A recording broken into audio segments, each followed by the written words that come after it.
Yeah. So, a very warm good evening to you all, those who are present here. सर्वप्रथम मैं सबसे पहले आभार व्यक्त करना चाहूंगा उत्तर प्रदेश यूपी सरकार का, सीडा का और SLMG इधर ही बैठ जाओ, जो आज हमारे साथ जुड़े इस मिशन शक्ति कार्यक्रम के अंतर्गत। मैं रूपरेखा देना चाहूंगा कि आज मैं आपको बताना क्या चाह रहा हूँ। एक्चुअली ये जो मिशन शक्ति के जो 3 पिलर हैं, महिला सुरक्षा, महिला सम्मान और महिला सशक्तिकरण। Okay, so now actually our team members are few of our female members have joined us. Okay, so if you want to take picture, you can take it from now. I mean, कैसे लेंगे आप इसे? अगर आप उस तरफ switch कर देंगे तो मैं ले पाऊंगा पहली चीज। हाँ बेटे भाई। No. Another member has joined from our different office. Okay. थोड़ा सा close आ जाओ। Look, they need to take few pictures. Okay. Okay. If other members are there, please move on to that. No, these 3 people are here only for this office. Shikha, are you there? No, of course not there. She is not there. Only you are there. Shobit, call Shikha or ask her to join us as soon as possible. No? Okay, you can start things now. Okay. Okay, okay. So मैं बताना ये चाह रहा हूँ कि किस तरीके से जो जब भी हम नारी सशक्तिकरण की बात करते हैं या नारी स्वावलंबन की बात करते हैं, तो कुछ 3 पिलर्स इस तरीके से हैं कि जो क्योंकि आप लोग इंडस्ट्रीज में हैं, इंडस्ट्रीज देख रहे हैं, इंडस्ट्रीज में काम कर रहे हैं, तो सबसे पहले मैं कुछ few members have also joined now. So keep on asking those to join that I can have the picture. Even on the board also I can see someone. Just half an hour.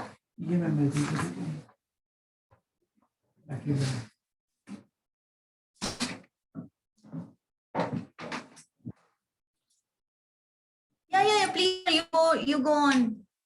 Okay. तो मैं ये बताना चाह रहा था कि किस तरीके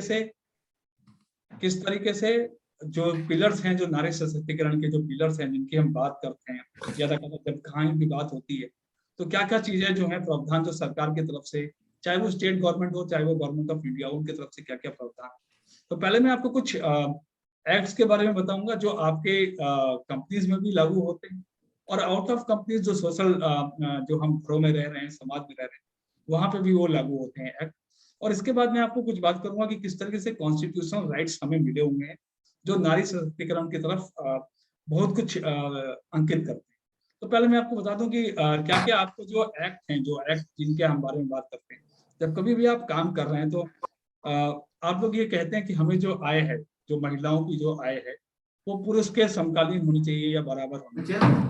लेकिन जब हम एक्ट के हिसाब से बात की जाती है तो 1976 का जो एक्ट है, इक्वल रेम्युनरेशन एक्ट, वो इसको तो बहुत ही अच्छे तरीके से डिफाइन करता है कि क्यों कैसे वो मिल सकता है और कभी भी इसके अगेंस्ट में किसी को कंप्लेंट की जाती है वो 1976 एक्ट के अगेंस्ट में ही की जाती है। ठीक है, इसी के हिसाब से जब मैं ये बात करूं कि हिंदू मैरिज एक्ट जो है, ठीक है, जो चाइल्ड मैरिज की जो हम बात कर रहे हैं, चाइल्ड मैरिज जो है चीजें हैं,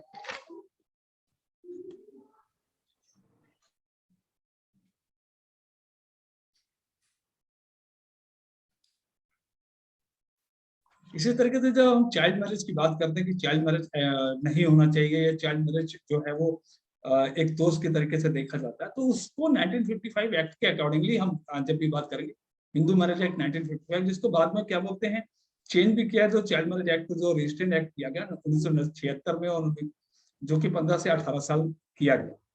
इसी के माध्यम से मैं बताऊंगा कि 2001 का जो एक्ट है, मैरिज अमेंडमेंट एक्ट, उसमें जो ये बात की गई थी कि जब भी हम मैरिज की बात करते हैं तो, और कभी कभी ऐसा होता है कि महिलाओं को डाइवोर्स के लिए जाना पड़ता है या मेंटेनेंस केसेस के लिए जाना पड़ता है, जब कभी भी ऐसी स्थिति आती है कि महिलाओं को मेंटेनेंस की बात करनी है या डाइवोर्स की बात करनी है, तो जो 2001 का जो एक्ट, ये काफी प्रबल और काफी शक्तिशाली एक्ट है, जिसके अंदर लोगों को ये मदद मिल पाती है, महिलाओं को मदद मिल पाती है।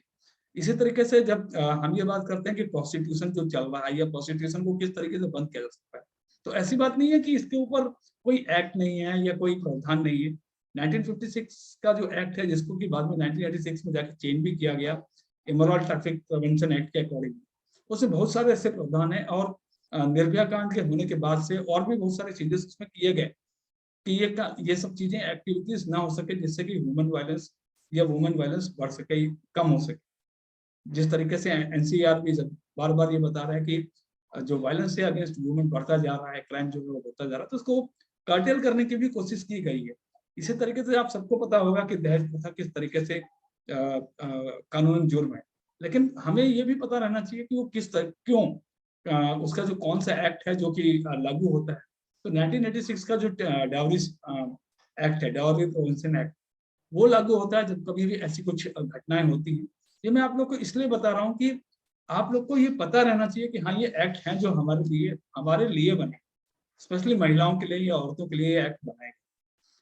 अब मैं बात करता हूँ, जैसे आप लोग इंडस्ट्रीज में अपने वर्क कल्चर में काम कर रहे हैं, आप लोग को पता होगा कि जब आप वर्क कल्चर में काम कर रहे हैं तो आपको मैटरनिटी लीव्स की भी महिलाओं को ज्यादा जरूरत पड़ जाती है। जब कभी भी वो गर्भान अवस्था में रहती हैं तो उसको क्या बोलते हैं, ये चीजों की जरूरत पड़ती है कि हाँ, महिलाएं काम कर रही हैं तो उनको ये फैसिलिटी भी देनी पड़ेगी। तो 2010 में जो पहले क्या बोलते हैं, इसका प्रावधान जो था वो बहुत कम सीमित समय के लिए था, जो कि 12 वीक का समय था। 12 वीक का मतलब हुआ कि 3 महीना, जिसको कि बढ़ा के सरकार ने अभी 26 वीक तक कर दिया गया। और इसके पीछे एक कारण ये दिया गया कि जो ब्रेस्ट फीडिंग की जो बात होती है, जो बच्चों को दूध पिलाने की जो अवस्था है, वो कम से कम 6 महीने तक बच्चों को लगातार कॉन्टिन्यूसली दूध पिलाने की जरूरत पड़ती है महिलाओं को। इसलिए इस एक्ट को चेंज किया गया और इस दिन को, जो 3 महीने का था पहले, उसको बढ़ा के किया गया। इवन प्राइवेट में मैं बताऊंगा कि ये जो पर्टिकुलर दिन है मैटरनिटी लीव्स को लेके, पहले जो 3 महीने था वो कुछ प्राइवेट ऑर्गेनाइजेशंस ने अपने यहाँ पे ये 2 साल तक भी कर दिया है। तो इस तरीके से गवर्नमेंट ने भी एक इनिशिएटिव लिया और प्राइवेट कंपनीज ने भी ये इनिशिएटिव लिया कि किस किस तरीके से हम महिलाओं को सपोर्ट कर सकते हैं एक्ट के कारण या संशोधनों के कारण। आगे आता हूँ, जो महिला सुरक्षा की सबसे बड़ा जो कह सकते हैं पिलर जो है, जो सुरक्षा की बात करते हैं, तो जो पॉस और पॉस्को एक्ट आया 2010 में, पॉस एक्ट आया था और 2012 में पॉस्को एक्ट आया था। और दोनों ही एक्ट इस चीज के लिए बोलते हैं कि जब sexual harassment at work place होती है तो कैसे लेना चाहिए उसको, चाहे वो मतलब अबव 14 हो रही हो या बच्चों के लिए हो रही हो या महिलाएं जो काम कर रही हैं उनके लिए हो रही हो, तो उसके सारे प्रावधान दिए गए। कुछ बिंदुओं पे आपको बता दूं मैं कि इनमें जो जरूरी बिंदु है वो ये है कि जब भी पॉस या पॉस्को एक्ट के अकॉर्डिंगली जो कमेटी बनती है, इंटरनल कमेटी आपके यहाँ सब जगह है, आपके यहाँ भी होगी, आई एम टू श्योर कि SLMG में जरूर होगी। तो इसकी जो रिपोर्ट है, अगर नहीं भी है कोई भी केस, तो भी रिपोर्ट जो है वो दायर करनी है, 0 दिखा के भी उसको भेजना है, ठीक है। एवरी क्वार्टरली उसकी मीटिंग होनी जरूरी है। और उसकी जो कमेटी है, कमेटी के मेंबर्स, जैसे आपके यहाँ अब जैसे 5 लोग, 5 महिलाएं बैठती हैं, तो मैं मानूं अगर 10 लोगों की कमेटी बननी है तो 5 उसमें महिलाएं होंगी, मतलब आधा 50% जो है उसमें महिलाएं रहेंगी। और एक मेंबर ऐसे रहेंगे जो एक्सटर्नल मेंबर होंगे, वो किसी भी फील्ड से हो सकते हैं, NGO से भी हो सकते हैं, वो क्या बोलते हैं, वकील भी हो सकते हैं, वो पब्लिक पॉलिसी प्रोफेशनल भी हो सकते हैं। इस तरीके से वो जो है एक्सटर्नल मेंबर रहेंगे, जिससे ये ना हो कि क्या बोलते हैं, जब कभी भी कोई केस आ रहा है तो हम ड्यू डिलिजेंस दे पाए, हम न्याय कर सके। इसीलिए ऐसा किया गया कि औरतों को आधा उसमें पार्ट दिया गया था और एक आदमी बाहर से रखा गया। इसमें एक प्रावधान और मैं आपको बता दूं, जब कभी भी ऐसा कुछ नियम आता है या ऐसी कुछ कंप्लेन आती है, करना क्या है कमेटी को करना यह है कि तुरंत ही उसको रिपोर्ट करना है, उसकी इंक्वायरी बनाना है, ठीक है। इंक्वायरी जो है वो आप जब इंक्वायरी बनाएंगे, इंक्वायरी की इन रिलेशन में जो भी चीजें डॉकेट होंगी वो आपको पब्लिसाइज कहीं नहीं करना है, लेकिन आपको इंक्वायरी जो है वो रिकॉर्ड जरूर करनी है। जब आप इंक्वायरी कर रहे हो तो आप उसको रिकॉर्ड करेंगे, लेकिन आप उसको पब्लिश नहीं करेंगे, पहली चीज।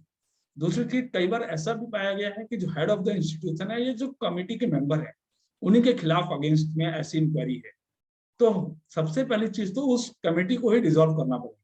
जिस कमेटी में वो मेंबर खुद ही हैं, तो उस कमेटी को डिसॉल्व करना पड़ेगा, नई कमेटी बनानी पड़ेगी और नई कमेटी के मेंबर्स को इनरोल करके तब आप उस इंक्वायरी बैठा सकते हैं। एक चीज और भी, जब कभी भी ऐसा कुछ केस होता है, अमूमन ये देखा गया है कि कंपनीज को बोला गया है कि IC काउंसिल पे आप इसका निर्णय ले लीजिए, लेकिन वो कई बार ऐसा होता है कि IC काउंसिल में वो निर्णय नहीं हो पाता।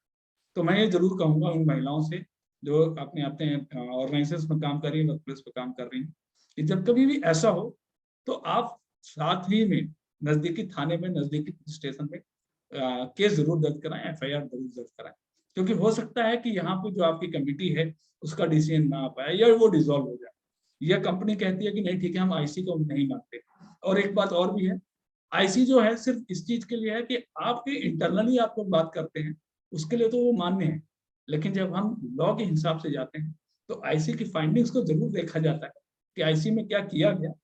बट फिर भी जो है लॉ और पुलिस थाने से जो केस चलता है उसको सर पर ही रखा जाता है, और वहां पे जो निर्णय लिया जाता है उसको ऊपर रखा जाता है, सिर्फ वुमेन की सेफ्टी के लिए कि ऐसा कुछ ना घटित हो, इसीलिए इंटरनल कमेटी बैठाई जाती है पॉस्को के अगेंस्ट।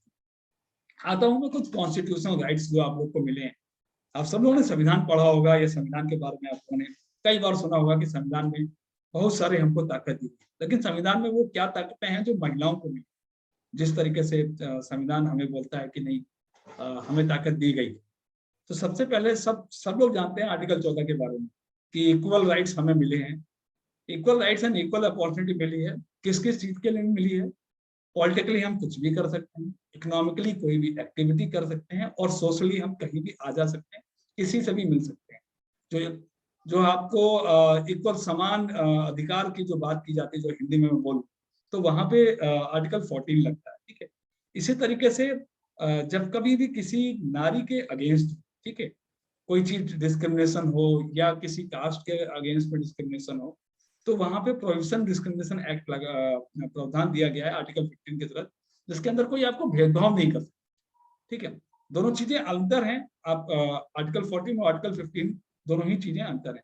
इसी तरीके से आर्टिकल 15B एक है। आर्टिकल 15B में आपने कई बार देखा होगा कि नारी या महिला जो है वो केस करती, और वो केस जो है वो जब केस दायर होता है तो यूजुअली केस दायर होता है महिला अगेंस्ट स्टेट के अगेंस्ट, ठीक है, या महिला अगेंस्ट किसी और के अगेंस्ट में। स्टेट के पास लेकिन हमेशा ये पावर दी गई है कि जब कभी भी फैसला आए तो ज्यादा से ज्यादा सपोर्ट महिला को किया जाए, ठीक है, लेकिन वो तब तक किया जाएगा जब तक कि ये पूर्ण रूप से है कि हाँ महिला जो है वो दोषी नहीं। तो स्टेट को ये पावर दी गई है कि वो महिला का सपोर्ट कर सकती है आर्टिकल 15B के तहत, बशर्ते कि वो दोषी नहीं पाई जाती, ठीक है। इसी की तरह equal opportunity in public appointments, जैसे आप सब लोग काम कर रहे हैं और आप सब लोग की क्वालिफिकेशन बराबर है, आप सब लोग का एक्सपीरियंस बराबर है, और अगर आपके यहाँ पे डायरेक्टर की पोस्ट है और डायरेक्टर की पोस्ट के लिए आपको मनोनीत करना है, तो सब लोग के पास इक्वल राइट है इक्वल अपॉर्चुनिटी पाने का, ठीक है, आर्टिकल 16 के तहत। ऐसे ही जब कभी भी आप कभी काम करने जाते हैं और काम करने के घूरते हैं, लाइवलीहुड के लिए आप बात करते हैं, इक्वल पे की बात करते हैं, इक्वल वेजेस की बात करते हैं, मतलब मेरे को समान तरीके से मेरे की आय मिले। अगर एक 8 घंटे काम कर रहा है, मैं भी 8 घंटे काम कर रही हूँ। अगर कह सकता हूँ कि मैन है, आदमी है, लेकिन मैं औरत हूँ, लेकिन फिर भी मेरे को क्या बोलते हैं समान तरीके से आय चाहिए, समान अपॉर्चुनिटी चाहिए, पे चाहिए, इक्वल वेजेस चाहिए। तो आर्टिकल 39 इस चीज का प्रावधान करता है कि नहीं आपको ये सुविधा मिल सके। एक चीज और बताऊंगा, 2 बातें और रहेंगी बस। मैटरनिटी लीव जो हम बात कर रहे थे कि मैटरनिटी लीव बढ़ाई गई, कुछ संस्थानों में मैटरनिटी लीव 2 साल तक की गई, कुछ संस्थानों में 6 महीने तक की गया। वो एक्चुअली कॉन्स्टिट्यूशनली एक राइट दिया गया था आर्टिकल 42 के तहत, जिसमें ये कहा गया था, जिसमें स्टेट्स को बोला गया है कि वो अपने अपने ऑर्गेनाइजेशन, जितने भी जहां कहीं भी जो ऑर्गेनाइजेशन है, वहाँ का जो वर्क इन्वायरमेंट है, वर्क कंडीशन, उसको सबसे ज्यादा अच्छा रखें। जैसे खाने पीने की चीजें वहां मिलेंगी, टॉयलेट्स रिक्वायरमेंट जो है महिलाओं के लिए अलग, जेंट्स के लिए अलग, अगर वहां पे विकलांग है तो उनके लिए अलग। तो ये सारी चीजें उस आर्टिकल 42 के अंदर प्रावधान में थी। इसी आर्टिकल 42 के अंदर में मैटरनिटी एक्ट के बारे में बोला गया, और इसी मैटरनिटी एक्ट को वहां से आर्टिकल 42 से पिकअप किया गया, जिसको कि बाद में इनहेंसमेंट किया गया, ठीक है। तो ये कुछ बातें हैं। और हाँ, आर्टिकल 51A(E) जो है एक आपको ये संविधान के थ्रू एक सम्मान, मतलब औरतों को, महिलाओं को सम्मान, बराबर का सम्मान दिया जा सके, चाहे वो कोई भी काम कर रही है। तो आर्टिकल 51A और E के तहत इसका प्रावधान दिया गया है। एक छोटा सा एग्जांपल बताऊं, जैसे सपोज आप लोग ने मुन्ना भाई MBBS मूवी जरूर देखी होगी। मुन्ना भाई MBBS में एक जगह जाके संजय दत्त वो जो झाड़ू लगा रहे होते हैं सज्जन, उनको जाके गले मिलते हैं। वो जो है एक छोटा सा एग्जांपल, वो इस चीज को रिक्रूट कर रहा होता है, इस चीज को बता रहा होता है कि आप काम कुछ भी कर रहे हो, सम्मान आपको मिलना जरूरी है। वो आर्टिकल 51 ए ही इसी चीज का को एक्चुअली बताता है कि हमें किस तरीके से सम्मान देना है, या किसी के सम्मान को अगर ठेस पहुंच रही है तो क्या हो सकता है। आगे आता हूँ, कुछ पॉलिटिकली इंपावरमेंट आप लोग को महिलाओं को दी गई है। सबसे पहली चीज तो आप सब लोग जानते हैं, 18 साल से ऊपर जितने भी लोग होते हैं सबको वोट देने का अधिकार है। सब लोग अपने अपने तरीके से अपने अपनी पार्टी को जाके वोट देते हैं। एक अधिकार महिलाओं को और दिया गया जो पहले नहीं था। ये संशोधन हुआ 73-74 अमेंडमेंट एक्ट के तहत 1993 में। इस संशोधन के तहत ये दिया गया कि पहले महिलाएं इलेक्शन में एक्टिव पार्टिसिपेट नहीं हो नहीं सकती थी, कर नहीं सकती थी, या उनको दबा दिया जाता था, उनको इक्वल अपॉर्चुनिटी नहीं थी। तो इस 73 एंड 74 अमेंडमेंट के तहत पार्ट 9 और 9A दोनों ही चीजों को इंक्लूड किया गया। 9 में बोला गया कि क्या बोलते हैं, जितने भी पंचायत इलेक्शन होंगे, पंचायत के जितने भी इलेक्शन होंगे उनमें महिलाएं भाग ले सकेंगी। और 9A में बोला गया कि जितने भी म्युनिसिपल कॉर्पोरेशन के इलेक्शन होंगे, जो सिटी के म्युनिसिपल कॉर्पोरेशन के इलेक्शन होते हैं, वहां पे महिलाएं भाग ले सकती हैं। अब महिलाओं के भाग लेने का प्रतिशत लेकिन डिसाइड किया गया कि जितने भी टोटल नंबर हैं, सपोज 100 लोग हैं, तो 100 का 1/3 सबसे पहले तो सारी महिलाओं को वो टिकट मिलेगी, वो वहां से खड़ी होंगी। और उस 1/3 के 1/3 जो है वो SC ST से खड़ी होगी। तो दोनों ही तरीके से मतलब महिलाओं को उत्थान के लिए, महिलाओं को सशक्तिकरण के लिए सरकार ने ये कदम उठाया कि महिलाएं इलेक्शन में खड़ी हो सकें, महिलाएं जाके वोट मांग सकें, और महिलाएं जो है ये चीज दिखा सके कि हाँ, क्या बोलते हैं, वो भी देश चला सकती है। अगर इंदिरा गांधी चला सकती है, मायावती चला सकती है, तो हर महिला चला सकती है, मैं मानूंगा। कुछ गवर्नमेंट की जो स्कीम है, उत्तर प्रदेश गवर्नमेंट की स्कीम, वो लोग आप लोग जरूर सुनिए कि क्या क्या स्कीम्स ऐसी हैं जो कि क्या बोलते हैं हमें बहुत सपोर्ट करती है। एक ई-संजीवनी करके स्कीम है उत्तर प्रदेश गवर्नमेंट की, जिसमें आप मुफ्त में किसी भी डॉक्टर से, जो ई-संजीवनी के पोर्टल पे रजिस्टर्ड डॉक्टर हैं, उनसे आप मुफ्त में जुड़ सकते हैं, उनसे आप सलाह ले सकते हैं, उनसे आप दवाई भी लिखवा सकते हैं। कोविड-19 के टाइम में इस ई-संजीवनी पोर्टल की सबसे ज्यादा प्रशंसा की गई और सबसे ज्यादा लोगों ने इसका फायदा उठाया। इसी के साथ में नेशनल स्कॉलरशिप स्कीम होती है, स्कूल स्कॉलरशिप स्कीम, जिसमें बच्चों को स्कॉलरशिप दी जाती है। ऑनलाइन सारे फॉर्म जो है इसका ऑनलाइन भरा जाता है। ऑनलाइन के माध्यम से आप अपने अपने बच्चों को, तो चाहे वो ITI कर रहे हो, चाहे वो मेडिकल कर रहे हो, चाहे वो इंजीनियरिंग कर रहे हो, चाहे वो क्या बोलते हैं किसी भी वोकेशनल ट्रेनिंग में भाग ले रहे हो, और चाहे स्कूल में पढ़ रहे हो, वो चाहे सरकारी स्कूल हो और चाहे प्राइवेट स्कूल हो, आप लोग को स्कॉलरशिप मिल सकती है, बशर्ते आप लोग को उसके अकॉर्डिंगली उस फॉर्म को फिलअप करना हो। सारे जो डॉक्यूमेंट्स है वो उसमें लगाने पड़ेंगे, ऑनलाइन रहता है, ऑनलाइन आप उसको सबमिट करिए, और जिसके अकॉर्डिंगली, जिसकी जो आय है, जिसके माँ बाप की जो आय है, उसके अकॉर्डिंगली उसको वो सुविधा मिल जाएगी। इसी तरीके से स्ट्रीट वेंडर स्कीम है, आप लोग की कई लोग आप लोग जानते होंगे कि गवर्नमेंट की स्ट्रीट वेंडर स्कीम है, जिसमें 10,000 रुपए दिए जाते हैं जितने भी हमारे वेंडर्स हैं जो ठेला लेके चल रहे हैं उनको देने के लिए, उनकी सहायता के लिए। और सभी को पता है कि क्या बोलते हैं, मातृत्व योजना जैसे है, कुछ महिलाएं जो हैं, जो इस तबके की हैं कि वो खर्चा नहीं उठा सकती कि जब वो गर्भवती माँ बनती हैं, या माँ बनने के पीरियड का जो टाइम पीरियड है, उसमें जो दवाई लगनी है, उसमें जो इंजेक्शन लगने हैं, वो फ्री ऑफ कॉस्ट लगते हैं। सेकेंडली क्या बोलते हैं, 6,000 रुपए गवर्नमेंट की तरफ से दिए जाते हैं, जो रजिस्ट्रेशन के बाद पहले 2,000 रुपए, पहले 1,000 रुपए रजिस्ट्रेशन के टाइम पे मिला जाता है, फिर 3 महीने बाद जब इंजेक्शन लगाया जाता है तब दिया जाता है, फिर जब पहला बच्चे को जब इंजेक्शन दिया जाता है तब लगाया जाता है, 2,000 रुपए दिए जाते हैं, और आखिरी 1,000 रुपए उसके बाद दिया जाता है। इस तरीके से 6,000 रुपए सरकार आप लोग को देती है। इसका फायदा उठाइए। मैं आप लोग इसलिए बता रहा हूँ कि हो सकता है आप लोगों में कोई अभी मात्रा बनने के लिए नहीं, लेकिन आप अपने समाज में अपने लोगों तक ये चीजें पहुंचा सकते हैं। एक बात और, सभी लोग को शायद पता है कि जो फ्री राशन की जो सुविधा है जो गवर्नमेंट ने शुरू की है, वो कोविड-19 के दौरान जो शुरू की थी, उसको मार्च तक उत्तर प्रदेश सरकार ने और गवर्नमेंट ऑफ इंडिया ने एक्सटेंड कर दिया है। ज्यादा समय और नहीं लूंगा, मैंने लगभग सब चीजें आप लोग को बता दी हैं, और बाकी इसी उससे मकसद से मैंने आप लोग को ये आज प्रोग्राम किया कि मैं जो उत्तर प्रदेश गवर्नमेंट की जो स्कीम है, जो गवर्नमेंट ऑफ इंडिया की जो स्कीम्स हैं, जो कि महिलाओं के सशक्तिकरण के लिए या महिला सुरक्षा के लिए जो है नारी, हमारे जो 3 पिलर हैं, नारी सुरक्षा, नारी सम्मान और नारी स्वावलंबन, इसको हम लोगों तक बता सके, लोगों को समझा सके कि कैसे ये अचीव होता है। रेस्ट आप लोग के कोई भी सवाल हो तो मेरे से पूछ सकते हैं, floor is open for you. किसी का कोई सवाल, कोई क्वेश्चन? नहीं। संजीवनी के लिए आप बोल रहे थे ना कि बहुत सारे प्रोसेस करने पड़ते हैं। संजीवनी, देखिए संजीवनी के लिए प्रोसेस कुछ भी नहीं करना है संजीवनी में, लेकिन आप लोग को क्या बोलते हैं, बस आप लोग को लॉग इन करेंगे और आपका अकॉर्डिंगली संजीवनी के सारे डिटेल्स जो आपके डॉक्टर्स के हैं वो आ जाते हैं। जो उसमें इम्पेनल जो डॉक्टर्स होंगे उनकी लिस्ट आपके पास आ जाएगी। आपको किसके साथ जो फ्री है उस टाइम पे, किसके साथ आपको संपर्क करना है, और डॉक्टर्स की ये भी लिस्ट आएगी कि डॉक्टर कौन सा डॉक्टर क्या चीज देखता है। मैं जो प्रावधान बता रहा था वो नेशनल स्कूल स्कॉलरशिप की स्कीम, एनएसएस के बारे में बता रहा था। वो उसके लिए ये हमारे यहाँ पर जितने भी बच्चियां हैं, जितने भी फीमेल्स हैं, उसमें मैक्सिमम लोग दे हैव ऑलरेडी एनरोल्ड और इवन दे गॉट आल्सो। तो अभी गुड हो रहा था, तो it's already I mean it's known by them, they people are very, they should know, of course they should know these all the schemes, suppose NSS schemes or whatever the schemes by which they can get the maximum benefit, they should know, and even the HR department should take up these issues and take some of the sessions and guide them for that. Sure. Okay, sir. Any other query?